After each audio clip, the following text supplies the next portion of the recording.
आज हमारे पास एक निहायत ही आइकॉनिक करोला मौजूद है जिसको WE80 कहा जाता है या 86 करोला कहा जाता है।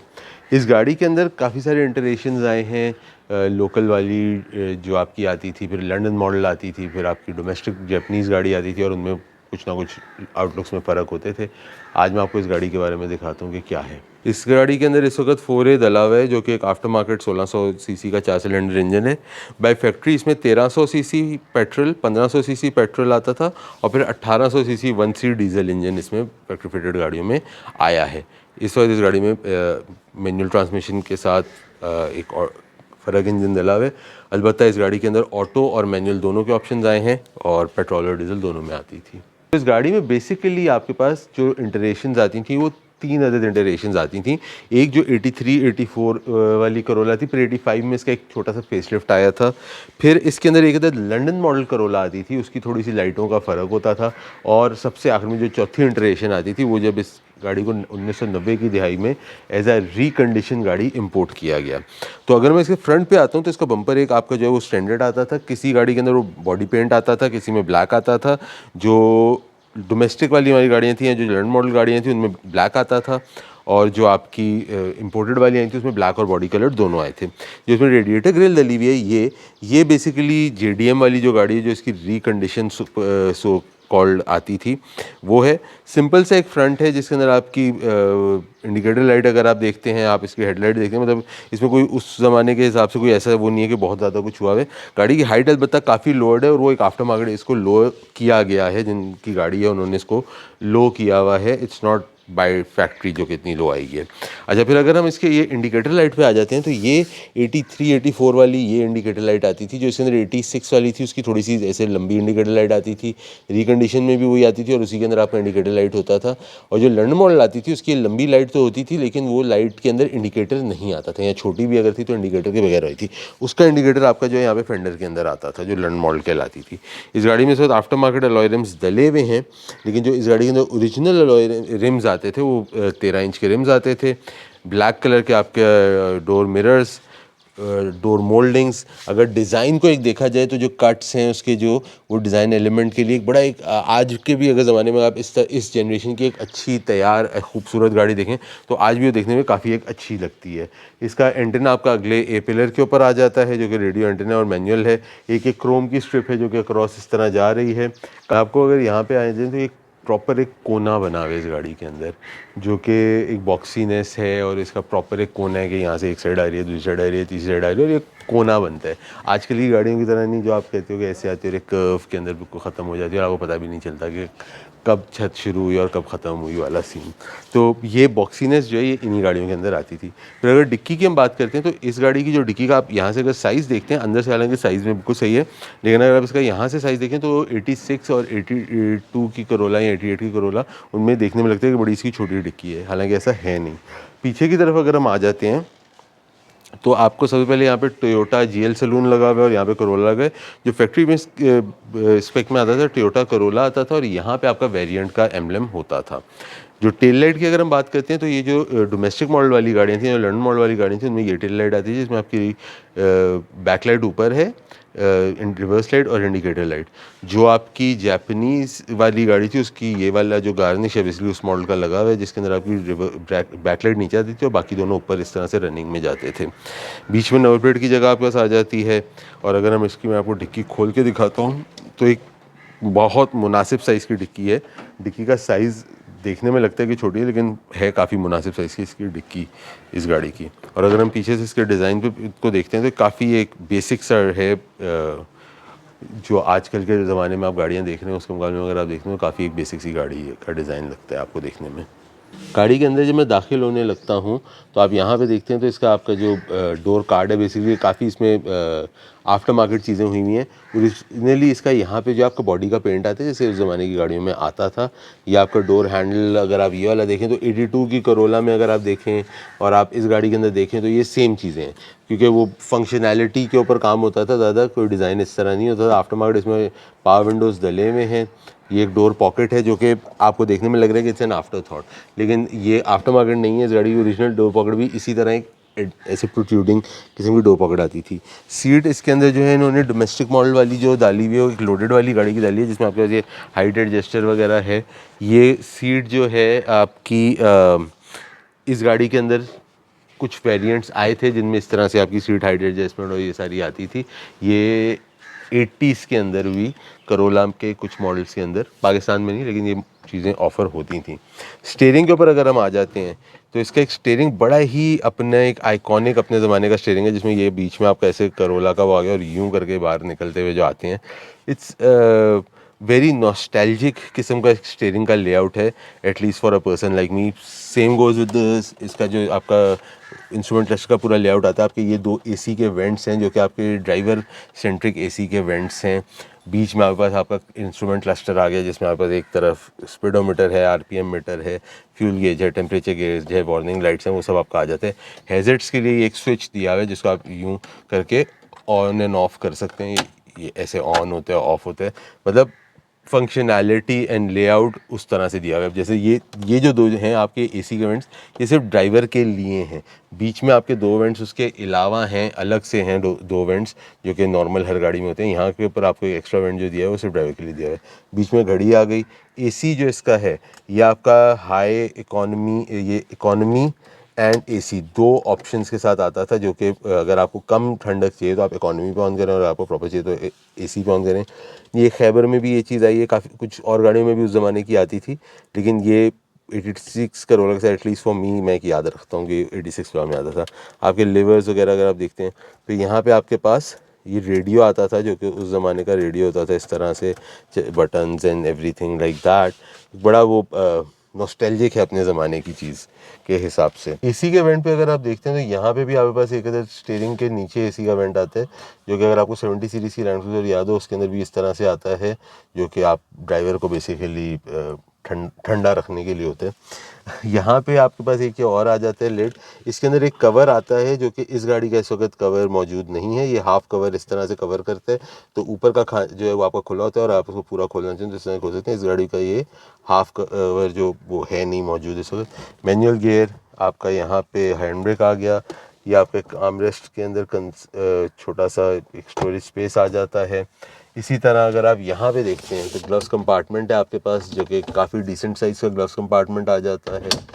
और सन वाइजर्स में आपके पास फैक्ट्री फिटेड मिरर्स ये नहीं आते हैं, ये आफ्टर मार्केट मिरर इसमें लगा हुआ है। That's pretty much about the interior of this Toyota Corolla, like interior from the front. और अगर मैं सीटिंग के सर्वर पे देखता हूँ काफ़ी अच्छे इंटीरियर की ये कहानी है इस गाड़ी की। अब मैं जरा पीछे बैठा हुआ हूँ। क्वेश्चन जो है सीट का एक बड़ा मज़े का क्वेश्चन है। हेड स्पेस मुनासिब है, लेग स्पेस भी मुनासिब है। आजकल की गाड़ियों की ऑब्वियसली अंदर ज़्यादा स्पेस आपके पास आती है, इस गाड़ी में उसके मुकाबले में इतनी स्पेस नहीं है जो आजकल की गाड़ी में आपको मिलती है। अगर मैं अपनी टांगें देख रहा हूँ तो मेरी अगली सीट से टकरा रही है, अगली सीट बिल्कुल पीछे करके बिल्कुल अपराइट पोजीशन में है। और यहाँ पे अगर हम देखते हैं तो 2 बड़े और 1 बच्चा आज के ज़माने के हिसाब से बिल्कुल बैठ सकते हैं इस गाड़ी में। अगर आप इधर पीछे आके देखें तो कोई यहाँ हेडरेस्ट वगैरह नहीं है। और जो पिछला आपका बोर्ड आता है स्पीकर्स का, जिसको बोर्ड कहते हैं, वो भी एक काफ़ी छोटे साइज़ का बोर्ड है कंपेयर टू इससे पहले और इसके बाद वाली करोलाओं के। तो हम इस गाड़ी की एक टेस्ट ड्राइव पे निकले हैं। अहमद की गाड़ी है, मैंने कहा अहमद को ही मैं अपने साथ बैठा लेता हूँ टू ड्राइव द कार, ताकि क्योंकि काफ़ी लोअर गाड़ी है, मुझे था कि मेरे से कहीं वो नीचे लगाए, उससे बेहतर है कि मैं अहमद से कहूँगा यार आप ही गाड़ी एक दफ़ा हमारे साथ थोड़ी चला लो। कैसे अहमद का आप खैरियत है? आप बताएं भाई कैसे? First of all thank you, आपने आज हमें टाइम दिया आने का, आए आप हमारे साथ इस गाड़ी को लेकर अपनी। तो अहमद, ये प्रोजेक्ट जो आपने भी पूरा कंप्लीट किया, इसकी क्या आजकल कॉस्ट आती है? तो ये होता है कि अगर एक स्टॉक गाड़ी लेते हैं उसकी क्या कॉस्ट है, जो आपने पूरा प्रोजेक्ट किया कि लोअर की है ये सब कुछ किया है, तो इसकी क्या कॉस्टिंग बैठती है? एक स्टॉक गाड़ी जिसकी अगर हम देखें ना, अगर लाइक उसमें हमको खर्चा भी करना पड़े और बिल्कुल स्टॉक हो और वो काम मांग रहे प्रोजेक्ट का, अभी तो आई थिंक वो 2.5-3 लाख तक की मिल जाती है, गाड़ी मिल जाती है, डोनर गाड़ी। सही है। और उसके बाद अगर इसको बिल्कुल स्टॉक तैयार करना है तो उसमें क्या कॉस्टिंग बैठेगी और सामान इसका कितना आराम से मिल रहा है आजकल? सामान की अवेलेबिलिटी इसकी कराची में तो है, बट ये ज़्यादा इतना नहीं मिलता। ठीक है। बाकी मैकेनिकल सामान, सस्पेंशन वगैरह ये चीज़ें मिल जाती हैं। ठीक है। बाकी इंटीरियर का सामान आपको बाहर मंगवाना पड़ता है, पेशावर वगैरह से। इंटीरियर पेशावर से चीज़ें इसके। और दूसरा अगर बनाने चाहें गाड़ी तो आई थिंक अगर डेंट पेंट की कॉस्ट ही हम लगा लें तो इस वक्त अच्छी डेंट पेंट जो 2 लाख तक की हो रही है। डेंट पेंट 2 लाख 2 रुपए का लाख। हो गया। उसके बाद इंजन आपके ऊपर आप चेंज करते हैं, आप उसी स्टॉक इंजन को आप ओवरऑल करते हो तो वो भी हाँ। अच्छा 60-70,000 का बन रहा है। उसके बाद स्टॉक इंजन को स्टॉक ओवरऑल इंजन करते हैं तो आपने 2.5 लाख की गाड़ी ली, अभी हम 5 लाख पे बैठ गए तकरीबन। 5 लाख में सीधा सिर्फ यही बैठ गया। गए। उसके बाद अगर कोई लाइटें शाइटें डालनी है वो क्या प्राइसेस चल रही हैं? इसकी जो फ्रंट हेडलाइट है उसकी जो पेयर अगर वो जापानीज काबली नहीं है वो भी आई थिंक 13 से 14 हज़ार रुपये। 13 से 14 हज़ार रुपए का जापानीज पेयर सिर्फ है। फ्रंट, उसके फ्रंट बाद हेडलाइट्स का, हाँ। उसमें पार्किंग लाइट्स के साथ कि सिर्फ हेडलाइट्स? सिर्फ फ्रंट हेडलाइट्स। ओके। और क्या उसे कहते हैं पिछली लाइटें वगैरह? पिछली लाइट्स भी अगर हम लेने जाएं वो भी आई थिंक 8,000 रुपये की जोड़ी है उसमें। 8,000 रुपए का मिल पेयर जाती, वो मिल जाती नहीं, चाइनीज़ मिल जाती। ठीक है। इसके अलावा बम्पर्स वगैरह हो गए वो डाले हैं, वो पुराने वाले चलाए? बम्पर्स मैंने पुरानी चला लिए थे। पुराने। वैसे रेट का आइडिया है कि क्या रेट चल रहा है? एक बम्पर आई थिंक 4,000-5,000 रुपये का। 4,000 एक। वो भी काबली नया नहीं मिलती उसकी। सो और अगर हम एक बात करते हैं नॉर्मल कंडीशन में आप गाड़ी तैयार करते हो तो कोई 6 लाख रुपए में प्रोजेक्ट कंप्लीट हो 6 सकता लाख है। में स्टॉक गाड़ी का प्रोजेक्ट कंप्लीट हो सकता है एज अ डेली ड्रिवन गाड़ी। और ये गाड़ी अगर मैं समझूं, मतलब मैं अपने उसमें, तो मेरे हिसाब से ये गाड़ी is a better car than any of your other options जो कि 6 लाख रुपए में आते हैं। आपको और मिलता क्या? कोई पुरानी आपको 20 साल पुरानी शायद कल्टस मिलेगी इतने पैसों में, आपको कोई ऑल्टो मिल जाएगी 15 साल पुरानी शायद। उसके अलावा बस क्या ऑप्शन है? कोई ऑप्शंस तो कल्टस है, ऑल्टो है, और भी बहुत गाड़ी मिल जाए। निसान मार्च भी आजकल लोग बड़ी चला रहे हैं, मैं देख रहा हूँ। हाँ, लेकिन जो इस गाड़ी की जो ड्राइव है या जिसका एक सेडान है, आपका प्रॉपर गाड़ी है, वो एक बड़ी मज़े की आपके पास एक सुकून वाली गाड़ी है। सेडान में और कोई ऑप्शन है 6 लाख रुपए में? मेरे ख्याल से वो बलिनो वगैरह का ऑप्शन आपको मिलता है। भी आई थिंक अच्छी गाड़ी इससे ऊपर ही है। बलिनो भी इससे महंगी है? बलिनो भी 7.25 अच्छी गाड़ी। 6 लाख रुपए में सेडान में क्या आएगा? 99 की सिटी आती है। 99 की सिटी आ जाएगी, और आई थिंक कोई सिविक मिल रहा है 95-96 वाली, वो भी मतलब काम मांग रही हो, डॉल्फिन 95 वाली।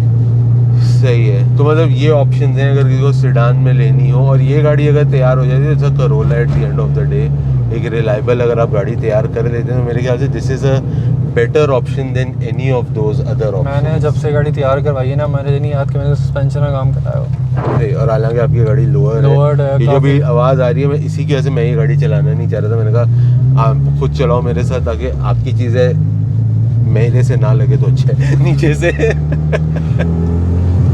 और फ्यूल के ऊपर ये अभी आपने जो इंजन डाला है इस पे क्या देती है, और अगर इसको स्टॉक इंजन पे क्या देती है? एसी के साथ 11। एसी के साथ 11 आप इस वाले इंजन इस पे? इंजन में। और स्टॉक इंजन पे? स्टॉक इंजन में भी एवरेज है, बेसिकली बड़ा engine power to weight ratio का फ़र्क आ जाता है ना। सही है। तो ये बड़ा इंजन है, बॉडी थोड़ी उसके हिसाब से पावर टू वेट रेशो में देखा था तो इंजन में ज़्यादा जान है। बॉडी इसकी थोड़ी हल्की है कंपेयर, हाँ, इंडस से इसकी बॉडी बहुत हल्की है। ऐसा है। और ये इंजन बेसिकली इंडस वाला ही है। इंडस वाला 1600 वाला तो इंजन ये है। इसकी एवरेज है 11 अच्छा, करंट। मुझे एक बात बताओ, आप चूँकि बहुत सारे प्रोजेक्ट्स करते हो, सो इस 86 वाली जो करोला इसका सबसे बेहतर इंजन कौन सा है? वो जो मैं अगर अपने बचपन की बात करूँ तो उसमें 20 भी सिल्वर टॉप और ब्लैक टॉप 4H आता था, 4H वो डलते थे, उसमें हर कोई वही डालता वो था डालते गाड़ियों थे। में। तो अभी आज के ज़माने में इस गाड़ी के अंदर कौन सा अच्छा इंजन है इस गाड़ी के यार हिसाब मैं से? अगर देखूँ तो उसमें 2GZ का सबसे अच्छा इंजन है। 2GZ जो 1800 1800 आता है, सलीका का है। बिल्कुल ऐसे ही, जैसे लेका और MRS में आता है, MRS MR2 में आते हैं। करोला का भी वो 2GZ है, लेकिन वो फ़र्क किस्म का 2GZ है जो करोला का। वो नहीं, जो पुरानी सलीका वेरिएंट जो 2GZ आया था ना वो बहुत और MRS में भी वही आता है। वो इसमें आ जाता है। हाँ। थोड़ी बहुत ऑल्ट्रेशन करनी पड़ती है, फाउंडेशन बनानी पड़ती है। सही है। बाकी वो है कि इस गाड़ी को प्रॉपर मज़ा आएगा इस गाड़ी के इस साथ, गाड़ी में अच्छा चलता है। बहुत अच्छे से। और उसके साथ अगर बनाते हैं गाड़ी तो क्या कॉस्टिंग बैठेगी? कोई 6 में बैठ जाएगी या 7 7.5 चली जाएगी? वो इंजन ही इस तक आई थिंक 320 3.5 का चल रहा है पूरा इंजन, गियर, ट्रांसमिशन, वायरिंग। तो फिर आपको 10-1 लाख रुपए का प्रोजेक्ट 10 लाख रुपये का प्रोजेक्ट है। सही है, ज़बरदस्त। और इसके बारे में, इस गाड़ी के बारे में आपको लगता है कुछ बताने वाला जैसे ऐसा है जो कि हम कवर कर सकते हैं इस गाड़ी के बारे में जो हमने शायद रह गया हमसे करने में? Is anything that you can think of? क्या बोलूँ, मुझे खुद समझ नहीं आ रही, बहुत चीज़ें तो बहुत हैं इस गाड़ी में, बट आई थिंक मुझे ये गाड़ी असली भी ज़्यादा पसंद है। और ये गाड़ी स्पेशली 80 बेसिकली मैंने बेच दी थी, तो 2022 में बनाई थी मैंने। ये गाड़ी मैंने बेच दी थी, 6 महीने बाद बिक गई थी। उसके बाद ये हुआ कि जब मैंने बेची तो ना ये गाड़ी फिर वापसी मेरे पास लौट के आ गई, मुझे इस गाड़ी की बड़ी याद आती है। सही, और शुक्र है जैसे आई है, जैसी गई थी वैसी आई है। अल्लाह का शुक्र है। बट ये कि गाड़ी मैंने बोल्ट प्रोजेक्ट से यार की, बस इस EE80 का मुझे जो है ना मतलब बहुत मज़ा आता है। मज़ा आता है। ये मेरे पास सिविक्स भी है, मेरे पास और भी है, बट जो इसका मज़ा है ना वो आई थिंक नहीं है, पता नहीं क्यों। मुझे मैंने इंडस भी चलाई है, मैंने EE90 भी चलाई, सही है। बट इस EE80 का मज़ा शायद मैंने मेहनत से बनाई है, इसकी वजह से मुझे लग रही है। हाँ बट यार, मुझे याद है इसका जो है ना कि, जब मतलब मैं अपने बचपन की अगर बात करूँ तो उस वक्त होता था यार 86 करोला जो है ना वो तो बहुत भागती है।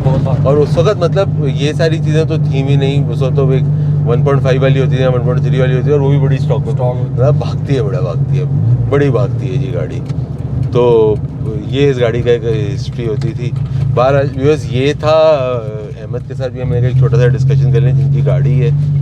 और अगर कोई आपके पास ऐसा सवाल हो इस गाड़ी से मुताल्लिक तो आप इस वीडियो के कमेंट्स में डाल सकते हैं। आई एम श्योर अहमद भी वीडियो देखेंगे तो खुद ही कमेंट्स में जवाब दे देंगे गाड़ियों का। हो जाएगा ऐसा? ज़रूर। ज़बरदस्त, थैंक यू सो मच, आपने टाइम दिया अहमद हमें। तो ये था जी इस गाड़ी के साथ। तो ये हमारा रिव्यू था इस टोयोटा करोला का। उम्मीद करता हूँ आप लोगों को पसंद आया होगा। कमेंट्स में ज़रूर बताइएगा कैसा लगा। अपना और अपने घर वालों का ख्याल रखिएगा। अगली दफ़ा तक के लिए कैमरामैन शालिम रूबिन के साथ उमर अरशद, बैम व्हील्स।